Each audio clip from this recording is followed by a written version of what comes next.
और जंग के बीच नेटो चीफ दौरा करते हुए नजर आएंगे। अमेरिका दौरे पर चीफ मार्क रूटे रहेंगे।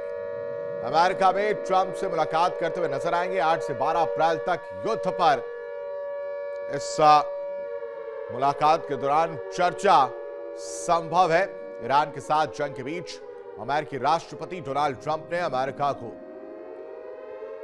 नाटो से बाहर निकालने की धमकी दी है।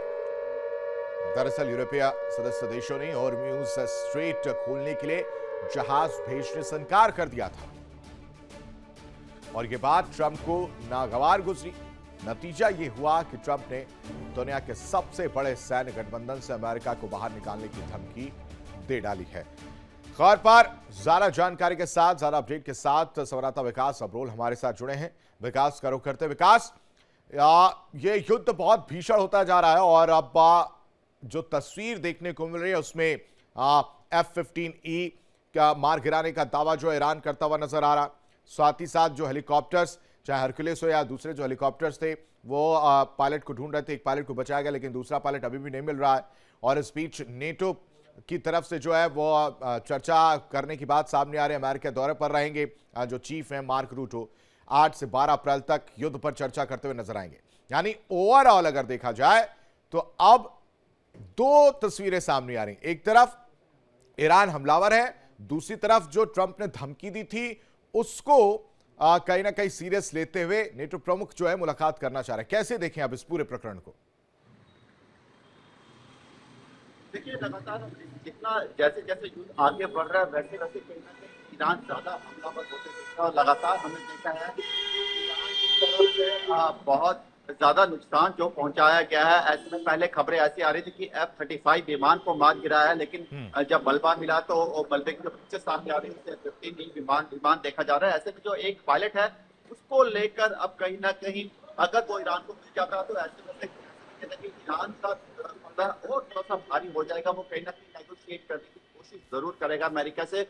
इसीलिए अमेरिका चाहता है कि जल्द से जल्द जो है वो उस पायलट को ढूंढा जाए, को पायलट को ढूंढा जाए। फिलहाल लगातार जो है जितने भी हेलीकॉप्टर्स हैं उसको ढूंढ रहे हैं ईरान में, वो बहुत ज्यादा लो हाइट पे उड़ रहे हैं क्योंकि ताकि वो रडार की पकड़ में ना आए। लेकिन उसका नुकसान ये हो रहा है कि वो वहां पर जो मौजूद है IRGC या उनके जो सैनिक मौजूद हैं वो लगातार उस पर फायरिंग कर रहे हैं। ऐसे में खबरें ये भी आ रही थी कि हेलीकॉप्टर भी इसमें जो है कहीं ना कहीं वो दुर्घटनाग्रस्त हुआ है। फिलहाल अभी ऐसी खबरें लगातार आ रही, लेकिन अभी जो हालात बने हैं ऐसे में कहीं ना कहीं अब अमेरिका फंसता हुआ नजर आ रहा है। जिस तरह से वो नाटो से पीछे हटने की बात करते हैं, नाटो चीफ का अमेरिका दौरा कहीं ना कहीं चीजों को सामान्य करने की कोशिश करेगा ताकि आने वाले समय में जो एक दबदबा बनाया है यूरोप और अमेरिकन जिन्हें वेस्टर्न कंट्रीज भी कहते हैं, वो कहीं ना कहीं वो चाहेंगे कि वो कायम रहे। इसी के चलते अब इन मीटिंग्स में क्या निकल के आता है वो देखना पड़ेगा। लेकिन जिस तरह से हम पिछले काफी समय से ट्रंप को देख रहे हैं, वो सिर्फ अपनी मनमानी कर रहे हैं,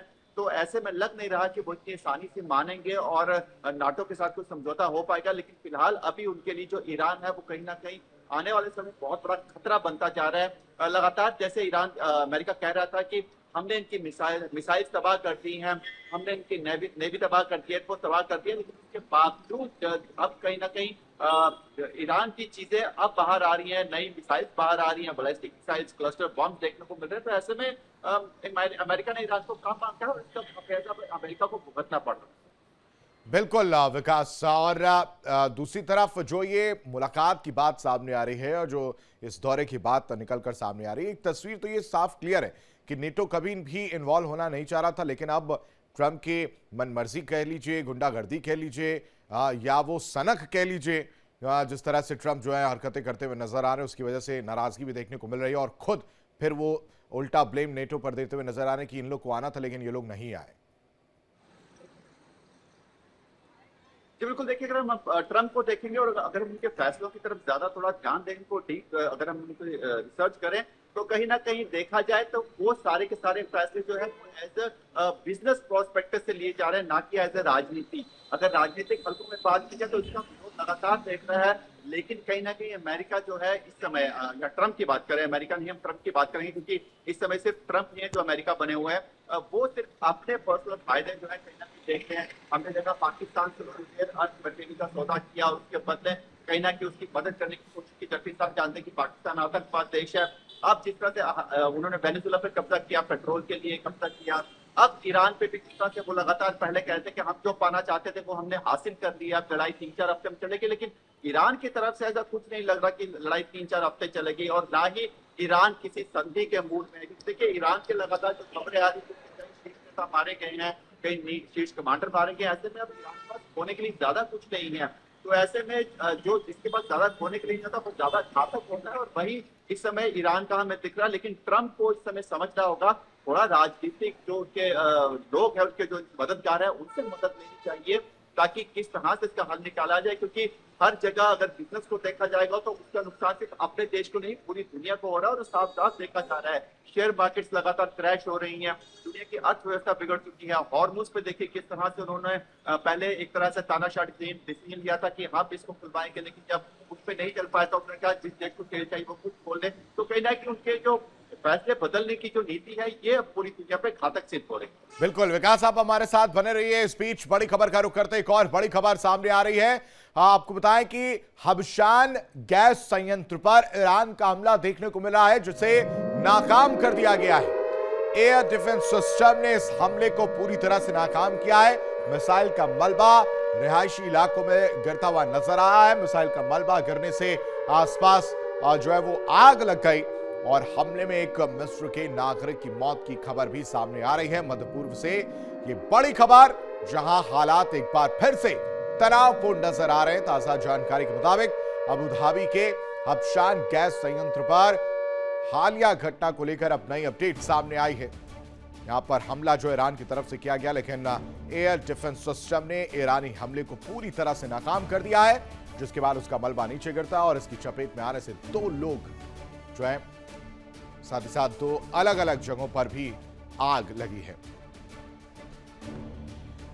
खबर पर ज्यादा अपडेट के साथ संवाददाता विकास हमारे साथ बने हुए। विकास का रुख कर लेते हैं। विकास, लगातार गल्फ कंट्रीज पर निशाना साधता हुआ ईरान नजर आ रहा है। अबू धाबी की अगर बात की जाए तो एक बार फिर से हमला किया गया, लेकिन यह हमला पूरी तरह से कारगर साबित नहीं हुआ और इस हमले को नाकाम कर दिया गया डिफेंस सिस्टम के द्वारा। देखिए हमला बेशक सही साबित नहीं हुआ, इसको नाकाम कर दिया, लेकिन एक चीज देखने वाली ये बात है कि इस समय अब जो लड़ाई है वो एक दूसरे रुख की तरफ चली गई है। अब दोनों कंट्रीज जो है या तीनों कंट्रीज कहेंगे, एक दूसरे के संयंत्रों पे हमला कर रही है, चाहे वो ऊर्जा से संबंधित हो, बिजली से हो, केमिकल से, किसी से भी हो।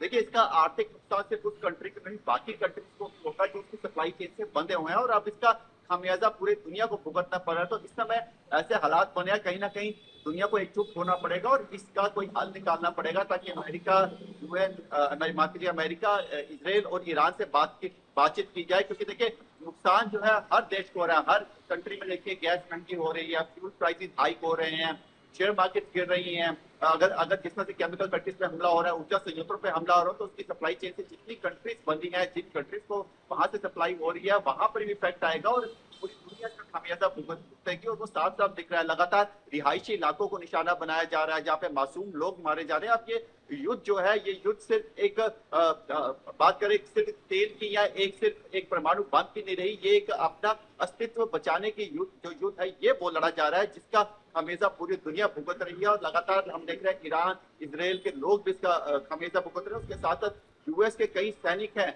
जो इसका नुकसान भुगत रहे हैं, क्योंकि हमने देखा कई ऐसे यूएस बेस पे हमला किया ईरान ने, जिसमें कई यूएस सैनिक भी मारे गए हैं, घायल भी हो। तो इसका नुकसान अब जो पूरी दुनिया झेल रही है।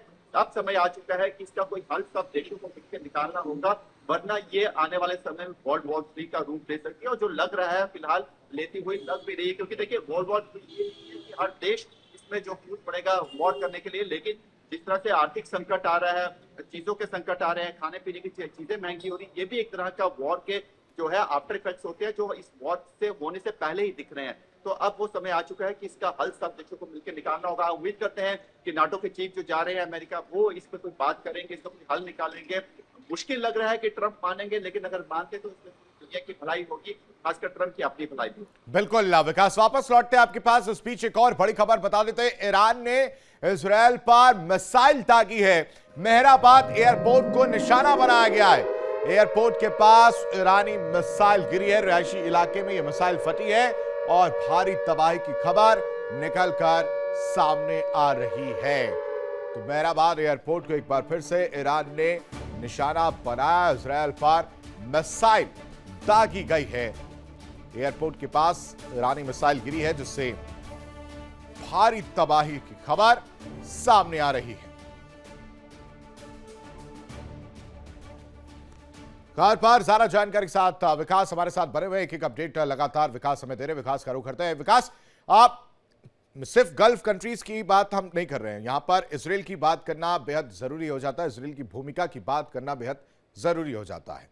एक तरफ डोनाल्ड ट्रंप कहते हैं कि बातचीत की मेज जो है वो रखी हुई है और ईरान से जो है इस युद्ध विराम पर बातचीत होनी चाहिए, लेकिन उसी दौरान इसराइल का एक रुख जो है देखने को मिलता है। उस बातचीत के बाद वो तुरंत जो है हमले की बात सामने आती है। यानी इसराइल ये कभी नहीं चाहता है कि युद्ध विराम लगे और इस पे जो अब तक जिस तरह से इसराइल ने हमला किया है तो वो बैकफुट पर नहीं आना चाहता है, क्योंकि उसका अपना हित है।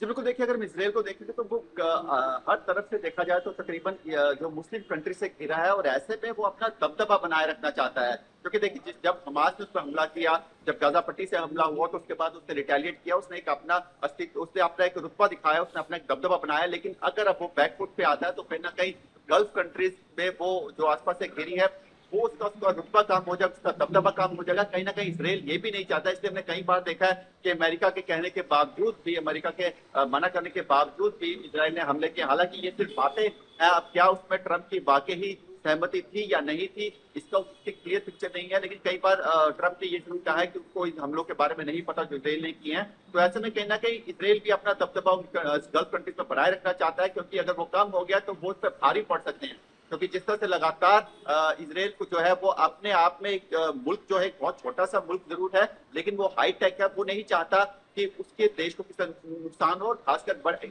अपनी टेक्निक जो है वो पूरी दुनिया को बेच रहा है। मोसाद एक बहुत बड़ी एक जो उनकी एजेंसी है वो भी लगातार काम कर रही है। ऐसे में अगर वो बैकफुट पे आता है तो कहीं ना कहीं मोसाद और उनकी जो वहाँ की गवर्नमेंट है उसको भी सवालिया निशान लगते हैं। इसीलिए ये भी अब लगातार जो है रिहायशी हमलों बना रहा है। हम लोग हमारे इलाके आज बनाया गया बहुत बड़ा हिंसा भी क्षतिग्रस्त हुआ है, लेकिन अभी तक कोई अधिकारी ध्यान नहीं आया कि उसमें कितने लोग घायल हुए, कितने मारे गए। लेकिन कहीं ना कहीं उसमें सिविलियंस का भी नुकसान जरूर हुआ होगा। हालांकि उसके साथ साथ वहां पर जो इंफ्रास्ट्रक्चर है उसका नुकसान हुआ, लेकिन लोग भी कहीं मारे गए होंगे। आप फिलहाल देखते हो क्या संख्या आती होगी। लेकिन जिस तरह से हम बात कर रहे हैं कि अब इसका नुकसान जो है वो आम जनता और आम मासूम लोग झेल रहे हैं, वो साथ साथ दिख रहा है ईरान की तरफ से भी, इसराइल की तरफ से, यूएस की तरफ से भी। अब जो नुकसान होगा वो जो है वो रिहायशी इलाकों को बनाया जा रहा है, जो एक बहुत बड़ा संकट खड़ा कर सकता है। देखिए इंडिया डेली 24/7 अब आपकी स्मार्ट टीवी पर। इंडिया डेली मौजूद है सभी डिजिटल प्लेटफॉर्म पर लाइव और लगातार। इंडिया डेली 24/7 हर दिन राष्ट्र को समर्पित।